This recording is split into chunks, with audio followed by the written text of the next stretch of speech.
6 ਜਿਹੜੇ ਮਤੇ ਨੇ ਉਹ ਸਮੁੱਚੇ ਇਕੱਠ ਨੇ ਸਿੰਘ ਸਾਹਿਬ ਯਾਨੀ ਹਰਪ੍ਰੀਤ ਸਿੰਘ ਜੀ ਦੀ ਸਰਪ੍ਰਸਤੀ ਦੇ ਵਿੱਚ ਪੂਰੀ ਕੌਮ ਨੂੰ ਜਿਹੜੇ ਉਹ ਦਿੱਤੇ ਨੇ।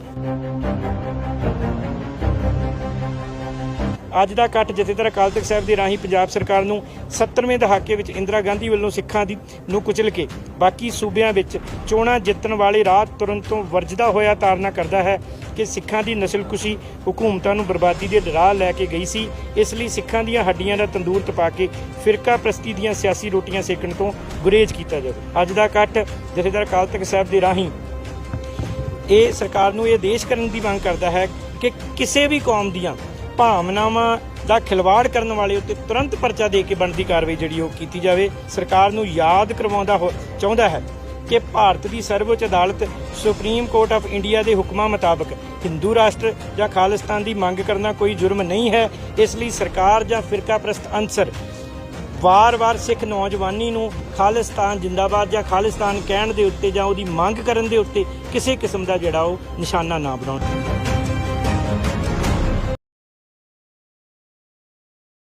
ਅੱਜ ਜਿਵੇਂ ਕਿ ਤੈਅ ਹੋਇਆ ਸੀਗਾ ਜਥੇਦਾਰ ਸ਼੍ਰੀ ਅਕਾਲ ਤਖ਼ਤ ਸਾਹਿਬ ਨੇ ਸੱਦਾ ਦੇ ਕੇ ਪੰਥ ਦੀਆਂ ਸਮੂਹ ਸਿੱਖ ਜਥੇਬੰਦੀਆਂ ਨੂੰ ਜਿਹੜਾ ਉਹ ਅਕਾਲ ਤਖ਼ਤ ਸਾਹਿਬ 'ਤੇ ਬੁਲਾਇਆ ਸੀਗਾ, ਜਿਹਦੇ ਵਿੱਚ ਮੇਨ ਏਜੰਡਾ ਜਿਹੜਾ ਸੀਗਾ ਮੀਟਿੰਗ ਦਾ ਉਹ ਸੀਗਾ ਕਿ ਜਿਹੜੀ ਪਟਿਆਲੇ ਦੇ ਵਿੱਚ 29 ਤਰੀਕ ਨੂੰ ਇੱਕ ਘਟਨਾ ਹੋਈ ਹੈ ਅਤੇ ਜਿਹਦਾ ਸਾਰਾ ਬਲੇਮ ਸਰਕਾਰ ਵੱਲੋਂ ਬੜੇ ਸਾਜ਼ਿਸ਼ੀ ਢੰਗ ਦੇ ਨਾਲ ਸਿੱਖ ਕੌਮ ਦੇ ਉੱਤੇ ਥੋਪ ਦਿੱਤਾ ਗਿਆ। ਉਹਦੇ ਪਰਥਾਏ ਅੱਜ ਇਹ ਸਿੱਖ ਜਥੇਬੰਦੀਆਂ ਦੀ ਮੀਟਿੰਗ ਹੋਈ ਸੀਗੀ ਕਿ ਅਸੀਂ ਆਪਣੀ ਗੱਲ ਤਖ਼ਤ ਸਾਹਿਬ ਨੂੰ ਕਹਿ ਸਕੀਏ ਅਤੇ ਇਹ ਤਖ਼ਤ ਸਾਹਿਬ ਦੀ ਫਸੀਲ ਤੋਂ ਜਿਹੜਾ ਉਹ ਅਸੀਂ ਜਿੱਥੋਂ ਤੱਕ ਗੱਲ ਪਹੁੰਚਾਉਣਾ ਚਾਹੁੰਦੇ, ਕਿਉਂਕਿ ਇਹ ਮਸਲਾ ਸਰਕਾਰ ਦੇ ਨਾਲ ਹੈ, ਇਹ ਸਟੇਟ ਵਰਸਿਸ ਹੋ ਚੁੱਕਾ ਹੈ। ਕਿਉਂਕਿ ਸਰਕਾਰ ਜਿਸ ਢੰਗ ਨਾਲ ਇੱਕ ਪਾਸੜ ਕਾਰਵਾਈ ਕਰਦੀ ਹੋਈ ਬੇਮਤਲਬ ਭਾਈ ਬਰਜਿੰਦਰ ਸਿੰਘ ਪਰਵਾਨਾ ਨੂੰ ਮਾਸਟਰਮਾਈਂਡ ਕਹਿ ਰਹੀ ਹੈ, ਸੋਟੀ ਦੇ ਨਾਲ ਜਿਹੜਾ ਤਲਵਾਰ ਤੋਂ ਰੋਕ ਰਹੇ ਭਾਈ ਗੁਰਸੇਵਕ ਸਿੰਘ ਭਾਣਾ ਨੂੰ ਜਿਹੜਾ ਉਹਨਾਂ ਦੇ ਉੱਤੇ 307 ਦਾ ਪਰਚਾ ਹੁੰਦਾ, ਇਹ ਸਰਕਾਰ ਦੀ ਮਨਸ਼ਾ ਦੱਸਦਾ ਹੈ ਕਿ ਕਿਵੇਂ ਸਰਕਾਰ ਜਿਹੜੀ ਹੈ ਉਹ ਦਮਨਕਾਰੀ ਨੀਤੀ ਅਪਣਾ ਕੇ ਸਿੱਖਾਂ ਨੂੰ ਜਿਹੜਾ ਕੁਚਲਣਾ ਚਾਹੁੰਦੀ ਹੈ। ਇਹਦੇ ਪਿੱਛੇ ਉਹ ਪੁਰਾਣਾ ਜਿਹੜਾ ਫਾਰਮੂਲਾ ਹੈ ਰਾਜਨੀਤਿਕ ਪਾਰਟੀਆਂ ਦਾ ਕਿ ਸਿੱਖਾਂ ਦੇ ਹੱਡੀਆਂ ਦਾ ਤੰਦੂਰ ਜਿਹੜਾ ਉਹ ਤਪਾਇਆ ਜਾਵੇ ਤਾਂ ਕਿ ਦੂਜੀਆਂ ਸਟੇਟਾਂ ਦੇ ਵਿੱਚੋਂ ਉਹਨਾਂ ਦੀ ਵੋਟ ਪੋਲਰਾਈਜੇਸ਼ਨ ਜਿਹੜੀ ਉਹ ਹੋ ਸਕੇ। ਇਹਦੇ ਪਰਥਾਏ ਅੱਜ 6 ਜਿਹੜੇ ਮਤੇ ਨੇ ਉਹ ਸਮੁੱਚੇ ਇਕੱਠ ਨੇ ਸਿੰਘ ਸਾਹਿਬ ਯਾਨੀ ਹਰਪ੍ਰੀਤ ਸਿੰਘ ਜੀ ਦੀ ਸਰਪ੍ਰਸਤੀ ਦੇ ਵਿੱਚ ਪੂਰੀ ਕੌਮ ਨੂੰ ਜਿਹੜੇ ਉਹ ਦਿੱਤੇ ਨੇ। ਮੈਂ ਉਹ ਪੜ੍ਹ ਕੇ ਤੁਹਾਨੂੰ ਸਾਰੇ ਦੁਬਾਰਾ ਸੁਣਾ ਦਿੰਦਾ ਜੀ। ਅੱਜ ਦਾ ਇਕੱਠ ਮਿਤੀ 29 ਅਪ੍ਰੈਲ ਨੂੰ ਪਟਿਆਲਾ ਵਿਖੇ ਹੋਏ ਹਿੰਸਕ ਮਾਮਲੇ ਤੇ ਪੰਜਾਬ ਸਰਕਾਰ ਦੀ ਕਾਰਗੁਜ਼ਾਰੀ ਨੂੰ ਸਿੱਖ ਕੌਮ ਪ੍ਰਤੀ ਦਮਨਕਾਰੀ ਨੀਤੀ ਮੰਨਦਾ ਹੋਇਆ ਇਸ ਦੀ ਸਖਤ ਸ਼ਬਦਾਂ ਵਿੱਚ ਨਿਖੇਧੀ ਕਰਦਾ ਹੈ, ਕਿਉਂਕਿ ਕਈ ਦਿਨ ਪਹਿਲਾਂ ਪੋਸਟਰ ਬਣਾ ਕੇ ਸਿੱਖ ਕੌਮ ਨੂੰ ਵੰਗਾਰਨ ਵਾਲੇ ਫਿਰਕਾ ਪ੍ਰਸਤ ਹਰੀਜ ਸਿੰਗਲੇ ਅਤੇ ਉਹਦੇ ਸਾਥੀਆਂ ਉੱਤੇ ਘਟਨਾ ਵਾਪਰਨ ਤੱਕ ਕੋਈ ਕਾਰਵਾਈ ਨਹੀਂ ਕੀਤੀ ਗਈ, ਪਰ ਪ੍ਰਸ਼ਾਸਨ ਰਾਹੀਂ ਸੰਵਿਧਾਨਕ ਚਾਰਾਜੋਈ ਕਰ ਰਹੇ ਬਰਜਿੰਦਰ ਸਿੰਘ ਪਰਵਾਨਾ ਨੂੰ ਘਟਨਾ ਦਾ ਮਾਸਟਰਮਾਈਂਡ ਆਖ ਕੇ ਸਰਕਾਰ ਨੇ ਮੀਡੀਆ ਰਾਹੀਂ ਸਿੱਖ ਕੌਮ ਦੇ ਖਿਲਾਫ ਝੂਠਾ ਬਿਰਤਾਂਤ ਜਿਹੜਾ ਉਹ ਸਿਰਜਿਆ। ਪੰਜਾਬ ਸਰਕਾਰ ਦੀ ਸਿੱਖ ਕੌਮ ਪ੍ਰਤੀ ਮਾੜੀ ਨੀਤੀ ਇੱਥੋਂ ਜਗਜ਼ਾਹਰ ਹੁੰਦੀ ਹੈ ਕਿ ਇੱਕ ਸ਼ਖਸ ਤਲਵਾਰ ਨਾਲ ਗੁਰਸੇਵਕ ਸਿੰਘ ਭਾਣਾ ਤੇ ਵਾਰ ਕਰਦਾ ਤੇ ਉਹ ਡੰਡੇ ਨਾਲ ਰੋਕਣ ਦਾ ਯਤਨ ਕਰਦੇ, ਪਰ ਸਰਕਾਰ ਡੰਡੇ ਨਾਲ ਰੋਕਣ ਵਾਲੇ ਤੇ ਧਾਰਾ 307 ਦੇ ਅਧੀਨ ਪਰਚਾ ਦਰਜ ਕਰਦੀ ਹੈ। ਸਰਕਾਰ ਵੱਲੋਂ ਸਿੱਖਾਂ ਉੱਤੇ ਮੰਦਰ ਅੰਦਰ ਹਮਲੇ ਦਾ ਦੋਸ਼ ਮੜਿਆ ਗਿਆ, ਪਰ ਮੰਦਰ ਕਮੇਟੀ ਨੇ ਸਰਕਾਰ ਦੇ ਇਸ ਝੂਠ ਦਾ ਪਰਦਾ ਫਾਸ਼ ਕੀਤਾ। ਸਰਕਾਰ ਨੇ 26 ਦੇ ਕਰੀਬ ਨਿਰਦੋਸ਼ ਸਿੱਖਾਂ ਤੇ ਪਰਚੇ ਦਰਜ ਕਰਕੇ ਉਹਨਾਂ ਦੇ ਪਰਿਵਾਰਾਂ ਨੂੰ ਥਾਣਿਆਂ ਵਿੱਚ ਜਲੀਲ ਕੀਤਾ। ਅੱਜ ਦਾ ਇਹ ਇਕੱਠ ਸਿੱਖਾਂ ਪ੍ਰਤੀ ਸਰਕਾਰ ਦੇ ਝੂਠੇ ਪ੍ਰੋਪੇਗੰਡੇ ਦੀ ਪੁਰਜ਼ੋਰ ਨਿਖੇਧੀ ਕਰਦਾ ਹੋਇਆ ਇਸ ਮਾਮਲੇ ਦੀ ਨਿਰਪੱਖ ਨਿਆਇਕ ਜਾਂਚ ਦੀ ਮੰਗ ਕਰਦਾ ਹੈ ਤੇ ਨਾਲ ਦੀ ਨਾਲ ਹੀ ਇਹ ਮੰਗ ਕਰਦਾ ਹੈ ਕਿ ਜਿੰਨੀ ਦੇਰ ਤੱਕ ਜਾਂਚ ਪੂਰੀ ਨਹੀਂ ਹੋ ਜਾਂਦੀ ਉਹਨਾਂ ਚਿਰ ਤੱਕ ਕਿਸੇ ਵੀ ਕਿਸਮ ਦੀ ਗ੍ਰਿਫਤਾਰੀ ਦੇ ਉੱਤੇ ਰੋਕ ਲਾਈ ਜਾਵੇ। ਅੱਜ ਦਾ ਇਕੱਠ ਜਥੇਦਾਰ ਅਕਾਲ ਤਖ਼ਤ ਸਾਹਿਬ ਦੇ ਰਾਹੀਂ ਪੰਜਾਬ ਸਰਕਾਰ ਨੂੰ 70ਵੇਂ ਦਹਾਕੇ ਵਿੱਚ ਇੰਦਰਾ ਗਾਂਧੀ ਵੱਲੋਂ ਸਿੱਖਾਂ ਦੀ ਨੂੰ ਕੁਚਲ ਕੇ ਬਾਕੀ ਸੂਬਿਆਂ ਵਿੱਚ ਚੋਣਾਂ ਜਿੱਤਣ ਵਾਲੇ ਰਾਹ ਤੁਰਨ ਤੋਂ ਵਰਜਦਾ ਹੋਇਆ ਤਾਰਨਾ ਕਰਦਾ ਹੈ ਕਿ ਸਿੱਖਾਂ ਦੀ ਨਸਲਕੁਸ਼ੀ ਹਕੂਮਤਾਂ ਨੂੰ ਬਰਬਾਦੀ ਦੇ ਰਾਹ ਲੈ ਕੇ ਗਈ ਸੀ। ਇਸ ਲਈ ਸਿੱਖਾਂ ਦੀਆਂ ਹੱਡੀਆਂ ਦਾ ਤੰਦੂਰ ਤਪਾ ਕੇ ਫਿਰਕਾ ਪ੍ਰਸਤੀ ਦੀਆਂ ਸਿਆਸੀ ਰੋਟੀਆਂ ਸੇਕਣ ਤੋਂ ਗੁਰੇਜ਼ ਕੀਤਾ ਜਾਵੇ। ਅੱਜ ਦਾ ਇਕੱਠ ਜਥੇਦਾਰ ਅਕਾਲ ਤਖ਼ਤ ਸਾਹਿਬ ਤੋਂ ਸਰਕਾਰ ਨੂੰ ਇਹ ਆਦੇਸ਼ ਕਰਨ ਦੀ ਮੰਗ ਕਰਦਾ ਹੈ ਕਿ ਫਿਰਕਾ ਪ੍ਰਸਤੀ ਦੀ ਅੱਗ ਫੈਲਾਉਣ ਵਾਲੇ ਨਕਲੀ ਸ਼ਿਵ ਸੈਨਿਕਾਂ ਨੂੰ ਸਰਕਾਰ ਵੱਲੋਂ ਦਿੱਤੀ ਜਾਂਦੀ ਸੁਰੱਖਿਆ ਗਾਰਡ ਤੁਰੰਤ ਬੰਦ ਕੀਤੀ ਜਾਵੇ ਅਤੇ ਸਰਕਾਰ ਯਕੀਨੀ ਬਣਾਵੇ ਕਿ ਹਾਈ ਕੋਰਟ ਜਾਂ ਇਸ ਲੈਵਲ ਦੇ ਜਿਹੜੇ ਅਦਾਰੇ ਨੇ ਉਹ ਸਰਕਾਰ ਦੀ ਦਖਲ ਅੰਦਾਜ਼ੀ ਦੇ ਰਾਹੀਂ ਜਿਹੜਾ ਉਹ ਸਹੀ ਲੋਕਾਂ ਨੂੰ ਹੀ ਗਾਰਦ ਦੇਣ, ਨਾ ਕਿ ਇਹੋ ਜਿਹੇ ਸ਼ਰਾਰਤੀ ਅਨਸਰਾਂ ਨੂੰ ਗਾਰਦਾਂ ਦਿੱਤੀਆਂ ਜਾਣ। ਅੱਜ ਦਾ ਇਕੱਠ ਜਥੇਦਾਰ ਅਕਾਲ ਤਖ਼ਤ ਸਾਹਿਬ ਦੇ ਰਾਹੀਂ ਇਹ ਸਰਕਾਰ ਨੂੰ ਇਹ ਆਦੇਸ਼ ਕਰਨ ਦੀ ਮੰਗ ਕਰਦਾ ਹੈ ਕਿ ਕਿਸੇ ਵੀ ਕੌਮ ਦੀਆਂ ਭਾਵਨਾਵਾਂ ਦਾ ਖਿਲਵਾੜ ਕਰਨ ਵਾਲੇ ਉੱਤੇ ਤੁਰੰਤ ਪਰਚਾ ਦੇ ਕੇ ਬਣਦੀ ਕਾਰਵਾਈ ਜਿਹੜੀ ਉਹ ਕੀਤੀ ਜਾਵੇ। 6ਵਾਂ ਤੇ ਲਾਸਟ ਹੈ ਜੀ, ਅੱਜ ਦਾ ਇਕੱਠ ਜਥੇਦਾਰ ਅਕਾਲ ਤਖ਼ਤ ਸਾਹਿਬ ਰਾਹੀਂ ਸਰਕਾਰ ਨੂੰ ਯਾਦ ਕਰਵਾਉਂਦਾ ਚਾਹੁੰਦਾ ਹੈ ਕਿ ਭਾਰਤ ਦੀ ਸਰਵਉੱਚ ਅਦਾਲਤ ਸੁਪਰੀਮ ਕੋਰਟ ਆਫ ਇੰਡੀਆ ਦੇ ਹੁਕਮਾਂ ਮੁਤਾਬਕ ਹਿੰਦੂ ਰਾਸ਼ਟਰ ਜਾਂ ਖਾਲਿਸਤਾਨ ਦੀ ਮੰਗ ਕਰਨਾ ਕੋਈ ਜੁਰਮ ਨਹੀਂ ਹੈ। ਇਸ ਲਈ ਸਰਕਾਰ ਜਾਂ ਫਿਰਕਾ ਪ੍ਰਸਤ ਅਨਸਰ ਵਾਰ-ਵਾਰ ਸਿੱਖ ਨੌਜਵਾਨੀ ਨੂੰ ਖਾਲਿਸਤਾਨ ਜਿੰਦਾਬਾਦ ਜਾਂ ਖਾਲਿਸਤਾਨ ਕਹਿਣ ਦੇ ਉੱਤੇ ਜਾਂ ਉਹਦੀ ਮੰਗ ਕਰਨ ਦੇ ਉੱਤੇ ਕਿਸੇ ਕਿਸਮ ਦਾ ਜਿਹੜਾ ਉਹ ਨਿਸ਼ਾਨਾ ਨਾ ਬਣਾਉਣ। ਇਹ ਸੇਮ ਅਤੇ ਜਿਹੜੇ ਆ ਅੱਜ ਸਿੰਘ ਸਾਹਿਬ ਦੀ ਸਰਪ੍ਰਸਤੀ ਦੇ ਵਿੱਚ ਸਮੁੱਚੀਆਂ ਤਕਰੀਬਨ 50 ਜਥੇਬੰਦੀਆਂ ਦੇ ਜਿਹੜੇ ਨੁਮਾਇੰਦੇ ਪਹੁੰਚੇ ਸੀ, ਉਹਨਾਂ ਨੇ ਅੱਜ ਪੂਰੀ ਦੁਨੀਆ ਦੇ ਸਨਮੁਖ ਰੱਖਿਆ ਜੀ। ਅੱਜ ਜਿਹੜੇ ਪਟਿਆਲੇ 'ਚ ਹੇਟ ਸਪੀਚ ਦੇ ਕਾਰਨ ਜਿਹੜੇ ਉੱਥੇ ਮਾੜੇ ਕਾਰਨਾਮੇ ਹੋਏ ਆ, ਉਹਨਾਂ ਬਾਰੇ ਮੀਟਿੰਗ ਰੱਖੀ ਸੀ।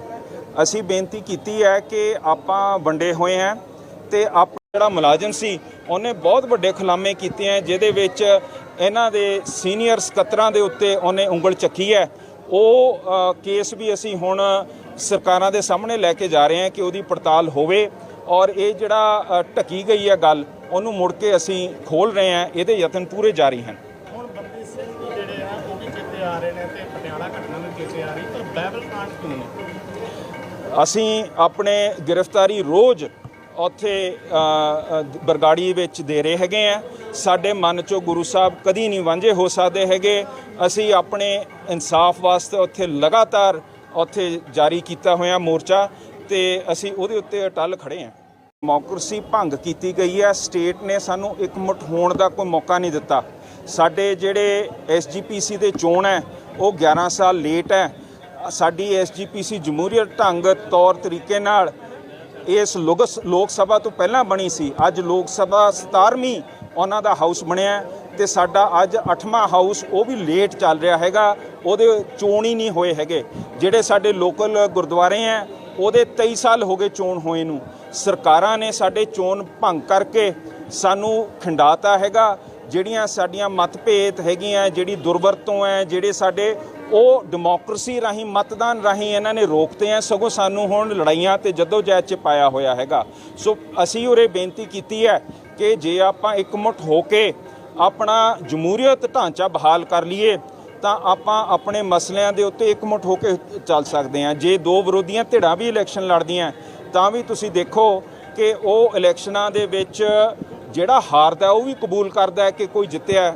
ਉਰੇ ਕੋਈ ਡੋਨਲਡ ਟਰੰਪ ਤਾਂ ਹੈ ਨਹੀਂਗਾ। ਤੇ ਸਾਧ ਸੰਗਤ ਜੀ, ਉਹ ਜਿਹੜੀ 5 ਸਾਲ ਉਹ ਕੋਸ਼ਿਸ਼ ਕਰਦਾ ਕਿ ਮੈਂ ਆਪਣੀ ਗੱਲ ਕਰ ਲਾਂ, ਉਹ ਅੱਗੇ ਆਪਣੇ ਚੋਣ 'ਚ ਆਸ ਰੱਖਦਾ। ਪਰ ਅੱਜ ਕੀ ਹੋਇਆ ਇਲੈਕਸ਼ਨ ਬਲੌਕ ਕੀਤੇ ਹੋਏ ਆ। ਜਿਹੜੇ ਹੁਕਮਨਾਮੇ ਹੁੰਦੇ ਆ, ਜਿਹੜੀਆਂ ਗੱਲਾਂ ਹੁੰਦੀਆਂ ਉਹ ਗਲਤ ਦਿੱਤੇ ਜਾਂਦੇ ਆ ਤੇ ਲੋਕ ਸਮਝਦੇ ਆ ਅਸੀਂ ਹੁਣ ਇਹਦੇ ਬਾਰੇ ਕੀ ਕਰ ਸਕਦੇ ਆ। ਉਹ ਫਿਰ ਜਦੋਜਹਿਦ 'ਚ ਲੱਗ ਜਾਂਦੇ ਆ ਕਿ ਇਹਨਾਂ ਨੇ ਚੋਣ ਤਾਂ ਕਰਾਣੇ ਨਹੀਂ, ਅਸੀਂ ਆਪ ਦਾ ਘਰ ਸਾਫ਼ ਤਾਂ ਆਪਣੇ ਮਤਦਾਨ ਨਾਲ ਕਰ ਨਹੀਂ ਸਕਦੇ। ਫਿਰ ਹੱਥੋਂ ਪਾਈ ਤੇ ਸਾਨੂੰ ਇਹ ਲਿਆ ਦਿੰਦੇ ਹੈਗੇ ਆ। ਸੋ ਅਸੀਂ ਆਹ ਸੁਝਾਅ ਦੇ ਕੇ ਗਏ ਆ ਕਿ ਜਦ ਆਪਾਂ ਇਕਮਤ ਹੋਣਾ ਹੈ, ਆਪਾਂ ਜਮਹੂਰੀਅਤ ਤਰੀਕੇ ਨਾਲ ਇਕਮਤ ਹੋਈਏ, ਨਾ ਕਿ ਹੁਣ SGPC ਦਾ ਚੋਣ ਹੀ ਨਹੀਂ ਹੋਇਆ ਹੈਗਾ, ਸਿੱਧੇ ਆ ਰਹੇ ਆ। ਪਰ ਹਰੇਕ ਦੇ ਮਨ 'ਚ ਇਹ ਹੈ ਕਿ ਕਿਹਦੇ ਨਾਲ ਤੁਰੇ ਆ, ਕੀ ਇਹਨਾਂ ਨੂੰ ਅਥਾਰਟੀ ਮਿਲੀ ਹੈ, ਕਿਵੇਂ ਇਹ ਬਣੇ ਹੋਏ ਆ। ਜੇ ਇਹਨਾਂ ਦੀ ਬਣਤਰ ਸਹੀ ਹੋਵੇ ਤਾਂ ਸਾਰੇ ਨਾਲ ਚੱਲਣਗੇ। 328 ਸਰੂਪਾਂ ਦੀ ਆਵਾਜ਼ ਚੁੱਕਣੀ ਜਿਹੜੀ ਆ ਉਹ ਬਿਲਕੁਲ ਬੰਦ ਕੀਤੀ ਗਈ ਆ ਤੇ ਜਦ ਪੁੱਛਿਆ ਜਾਵੇ ਕਿ ਪਹਿਲਾਂ ਗੁਰੂ ਸਾਹਿਬ ਜ਼ਰੂਰੀ ਨੇ ਜਾਂ ਪੰਥਕ ਜ਼ਰੂਰੀ? ਦੇਖੋ, ਪੰਥ ਤੇ ਗੁਰੂ ਸਾਹਿਬ ਦਾ ਮੇਲ ਅਟੂਟ ਹੈ। ਇਹ ਦੋਨੋਂ ਇੱਕ ਦੂਜੇ ਦੇ ਨਾਲ ਬੰਨੇ ਹੋਏ ਆ। ਜਿੱਥੇ ਆਪਾਂ ਪੰਥ ਦੀ ਗੱਲ ਕਰਦੇ ਹਾਂ ਉੱਥੇ ਗੁਰੂ ਸਾਹਿਬ ਕਹਿੰਦੇ ਆ ਕਿ ਸੰਗਤ ਨੂੰ 21 ਬਿਸਵੇ, ਗੁਰੂ ਨੂੰ 20 ਬਿਸਵੇ। ਜਿੱਥੇ ਆਪਾਂ ਪੰਥ ਦੀ ਗੱਲ ਕਰਦੇ ਹੈਗੇ ਆ, ਉਹ ਗੁਰੂ ਸਾਹਿਬ ਨੂੰ ਸਿਰ ਤੇ ਰੱਖ ਕੇ ਆਪਦੇ ਤਾਜ ਸਮਝਦੇ ਆ। ਸੋ ਇਹ ਆਪਸ 'ਚ ਜਿਹੜਾ ਮੇਲ ਹੈ, ਇਹ ਦੋਨੋਂ ਗੱਲਾਂ ਤੇ ਸਾਨੂੰ ਕੰਮ ਕਰਨਾ ਪੈਣਾ। ਇਸੇ ਲਈ ਸਾਨੂੰ ਗੁਰੂ ਸਾਹਿਬ ਨੇ ਮੀਰੀ ਤੇ ਪੀਰੀ ਦੇ ਸਿਧਾਂਤ ਤੇ ਤੋਰਿਆ। ਸੋ ਇਹਨਾਂ 'ਚ ਕੋਈ ਵਖਰੇਵਾਂ ਨਹੀਂ ਹੈਗਾ, ਸਗੋਂ ਇਹਨਾਂ ਦੋਨਾਂ ਦੇ ਹੱਲ ਸਾਨੂੰ ਕਰਨੇ ਪੈਣੇ ਆ। ਇਹ ਸਾਡੇ ਕੌਮ ਦੀ ਮਜਬੂਰੀ ਹੈ। ਤੇ ਜਿਹੜੇ 328 ਸਰੂਪ ਹੈ ਉਹਦੇ ਵਿੱਚ ਸਾਡੇ ਪਾਰਟੀ ਨੇ ਸਿੱਖ ਜੁਡੀਸ਼ੀਅਲ ਕਮਿਸ਼ਨ 'ਚ ਕੇਸ ਪਾਇਆ ਹੋਇਆ। ਪਿਛਲੇ ਦਿਨ ਕਵਲਜੀਤ ਸਿੰਘ ਜਿਹੜਾ ਮੁਲਾਜ਼ਮ ਸੀ